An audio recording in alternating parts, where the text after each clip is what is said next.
नमस्कार दोस्तों, आप सभी का मेरे YouTube चैनल बागरी एकेडमी पर स्वागत है। दोस्तों, मैं इस वीडियो में बायोलॉजी के मोस्टली सेल बायो के 35 प्लस इम्पोर्टेंट क्वेश्चन बताऊंगा जो सभी प्रतियोगी परीक्षाओं के लिए महत्वपूर्ण है। प्लीज़ वीडियो को स्किप ना करें। तो बढ़ते हैं क्वेश्चन की ओर। दोस्तों क्वेश्चन है, दोस्तों कंफ्यूज मत होना, इससे पहले के क्वेश्चन फर्स्ट और सेकंड वीडियो में ऑलरेडी दे दिए गए हैं।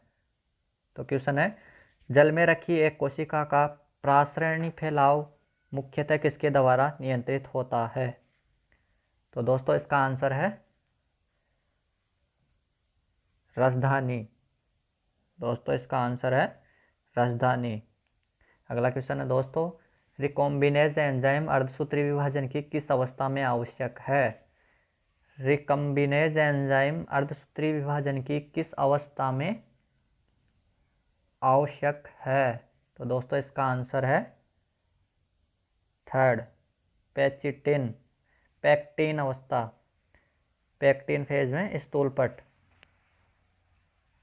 अगला क्वेश्चन है दोस्तों, एक ठोस रेखिक साइटोप्सेंजर जिसका व्यास 6 nm है और जो एकल प्रकार के एकलक से बना है किस नाम से जाना जाता है? तो दोस्तों इसका आंसर है 4, सूक्ष्म तंतु। निम्न में से किसमें डीएनए उपस्थित नहीं होता? दोस्तों किसमें डीएनए उपस्थित नहीं होता? आंसर है दोस्तों राइबोसोम। साइटोक्रोम पाए जाते हैं। दोस्तों बताना है साइटोक्रोम किनमें पाए जाते हैं? तो दोस्तों माइटोकॉन्ड्रिया की क्रिस्टी में साइटोक्रोम पाए जाते हैं। अगला क्वेश्चन है दोस्तों, न्यूक्लियाई आवरण व्युत्पन्न होता है। न्यूक्लियाई आवरण किसका व्युत्पन्न होता है? दोस्तों बताना है सेकंड आंसर रुक्स अंतर्द्रवी जालिका से। दोस्तों रफ एंडोप्लाज्मिक रेटिकुलम से न्यूक्लियाई आवरण व्युत्पन्न होता है। अगला क्वेश्चन है दोस्तों, हरित वक्र में चपटे झिल्लीनुमा कोषों के व्यवस्थित चट्टों को क्या कहा जाता है? चट्टों को क्या कहा जाता है? तो दोस्तों इसका आंसर है ग्रेना। हरित लवक में दोस्तों झिल्लीनुमा कोषों के व्यवस्थित चट्टों को क्या कहा जाता है? ग्रेना। निम्नलिखित युग्मों में से सही सुमेलित को चुनिए। दोस्तों इन चारों में से जो सही सुमेलित है उनको चुनना है। तो दोस्तों आंसर है इसका 4, स्मूथ एंडोप्लाज्मिक रेटिकुलम लिपिड का संश्लेषण करता है। अगला क्वेश्चन है दोस्तों, वे गुणसूत्र जिनमें गुणसूत्र बिंदु एक सिरे के समीप होता है उन्हें कहा जाता है?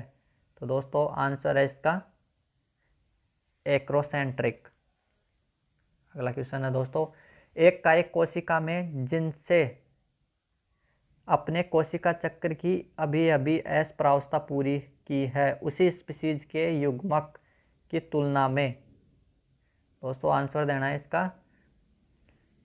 आंसर है दोस्तों फर्स्ट, गुणसूत्रों की संख्या दुगनी होती है और डीएनए की मात्रा 4 गुना अधिक होती है। दोस्तों कोशिका चक्र की अस्परावस्था पूरी हो जाती है तब बताना है किसके अंदर क्या होता है युग्मक की तुलना में, स्पीशीज के युग्मक की तुलना में। तो गुणसूत्रों की संख्या दुगनी हो जाती है और डीएनए की मात्रा 4 गुना अधिक होती है। अगला क्वेश्चन है दोस्तों, समुद्री अर्चिन के डीएनए में जो द्विकुंडलित होता है 17% बेस साइटोसिन के दिखाए गए हैं। इस डीएनए में अन्य 3 बेसों व प्रत्याशित प्रतिशतता क्या होगी? तो दोस्तों इसका आंसर है फर्स्ट, जी में 17%, एडेनिन 33%, थाइमिन 33%। क्वेश्चन है, सही विकल्प चुनना है दोस्तों, इनमें से सही विकल्प चुनना है। तो दोस्तों आंसर इसका 4, सिनेप्सिस समजात गुणसूत्रों को पंक्तिबद्ध करता है। तो इसका आंसर जाइगोटीन। बी है आरएनए और प्रोटीन का संश्लेषण कहाँ होता है दोस्तों? आरएनए और प्रोटीन का संश्लेषण। तो इसका आंसर है थर्ड, G2 प्रावस्था में। ग्लाइसी एंजाइम रिकॉम्बिनेज की अभिक्रिया। तो दोस्तों इसका है पैक्टिनिन, पैक्टिन। सेंट्रोमियर पृथक नहीं होते किंतु क्रोमेटिड विपरीत ध्रुव की तरफ गति करने लगते हैं। तो दोस्तों इसका आंसर है फॉर एनाफेज फर्स्ट। चलते हैं अगले क्वेश्चन की ओर। सत्य केंद्रक किनमें अनुपस्थित होता है? सत्य केंद्रक किसमें अनुपस्थित होता है? बताना है दोस्तों, सत्य केंद्रक किनमें अनुपस्थित होता है? तो दोस्तों एन अबीना में, ये पहले भी आ चुका है दोस्तों, ध्यान रखना, एन अबीना में अनुपस्थित होता है। निम्न में से कौन सा एक प्रोकैरियोटिक में उपस्थित अंतर्विष्ट पिंड नहीं है? दोस्तों बताना है कि एक प्रोकैरियोट में उपस्थित अंतर्विष्ट पिंड नहीं है। तो दोस्तों इसका आंसर है पॉलीसोम। अगला क्वेश्चन दोस्तों, व्रणिकी लवक किस क्रिया में भाग लेते हैं? दोस्तों इसका आंसर है फर्स्ट, प्रकाश संश्लेषण में। दोस्तों हरित लवक पर्णहरित प्रकाश संश्लेषण में भाग लेते हैं। अगला क्वेश्चन दोस्तों, निम्न में से कौन सी संरचना प्राकेंद्रिकी कोशिका में नहीं पाई जाती है? दोस्तों बताना है इनमें से कौन सी संरचना प्राकेंद्रिक कोशिका में नहीं पाई जाती है। तो दोस्तों आंसर है केंद्रक का आवरण। अगला क्वेश्चन है दोस्तों, स्तंभों के मध्य मिलान कीजिए तथा सही विकल्प का चयन कीजिए। तो दोस्तों इसका आंसर है सेकंड, थाइलोकोइड। थाइलोकोइड है थर्ड, स्ट्रोमा में चपटे झिल्ली में है कोष। दोस्तों क्रिस्टी है फॉर, माइटोकॉन्ड्रिया में अर्तवलन। दोस्तों सिस्टर्नी है फर्स्ट, गोल्जी कायम है। और क्रोमेटिन होते हैं, डीएनए की संगीन संरचना होती है। तो दोस्तों सेकंड है आंसर।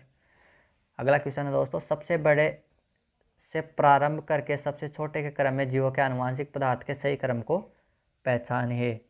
तो दोस्तों इसका आंसर है थर्ड, पहले जीनोम आता है, फिर गुणसूत्र, जीन, न्यूक्लियोटाइड।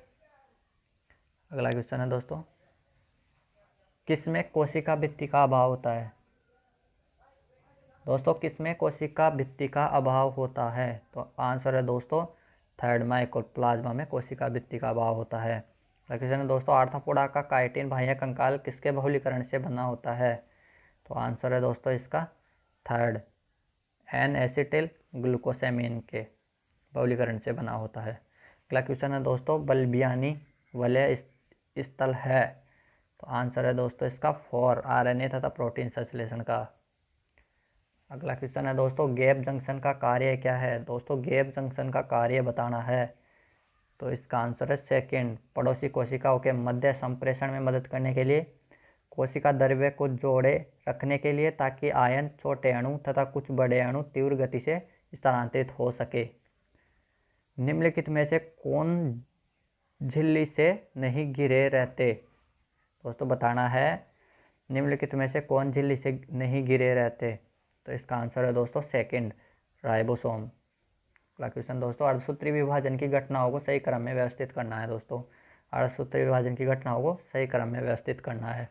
तो इसका आंसर है सेकंड, पहले आएगा बी सूत्र युग्मन, फिर आएगा ए जीन विनिमय, फिर आएगा क्याज्मेटा का अंत, फिर डी केंद्रिका का अदृश्य होना। तो सेकंड सही है दोस्तों। अगला क्वेश्चन है दोस्तों, वह संरचना जो कुछ जीवाणुओं को चट्टानों या पोषी उत्तक से संयोजी होने में सहायता करती है, क्या है? तो आंसर है दोस्तों इसका सेकंड, झालर। अगला क्वेश्चन है दोस्तों, जीवद्रव्यक एक कोशिका है। जीवद्रव्यक एक कोशिका है। दोस्तों इसका आंसर है कोशिका भित्ति रहित। दोस्तों इसका आंसर है कोशिका भित्ति रहित। अगला क्वेश्चन है, झिल्ली युक्त कोशिकीय अंग है, अंगक है। दोस्तों बताना है झिल्ली युक्त कोशिकीय अंगक है। तो इसका आंसर है फॉर, लाइसोसोम, गोल्जी उपकरण, माइटोकॉन्ड्रिया। अगला क्वेश्चन दोस्तों, माइटोकॉन्ड्रिया और क्लोरोप्लास्ट है। तो इसका आंसर है दोस्तों थर्ड, इसका आंसर है थर्ड। अर्धस्वायत्त अंग है, पूर्ववर्ती अंगकों को विभाजन से बनते हैं तथा उनमें डीएनए होता है, लेकिन प्रोटीन संश्लेषण प्रणाली का अभाव होता है। निम्नलिखित विकल्पों में से कौन सा सही है? दोस्तों इनमें से बताना है कौन सा सही है। तो इसमें थर्ड सही है, ए, लेकिन बी गलत है, यानी ये होता है अर्धस्वायत्त अंग होता है। इसका आंसर है ए। अगला क्वेश्चन दोस्तों, तर्करूपी तंतु लगते हैं, तो आंसर है दोस्तों इसका सेकेंड, गुणसूत्र के काइनेटोकोर पर। अगला क्वेश्चन, सूक्ष्म नलिकाएं संघटक होती हैं, दोस्तों सूक्ष्म नलिकाएं किसका संघटक होती हैं? इसका आंसर है दोस्तों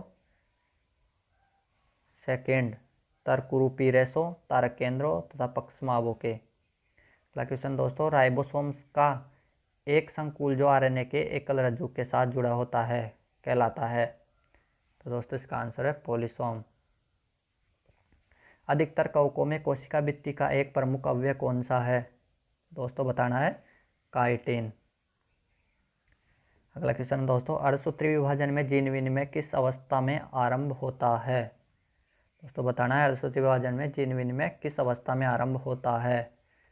तो दोस्तों इसका आंसर है स्थूलपट, पेक्टिन।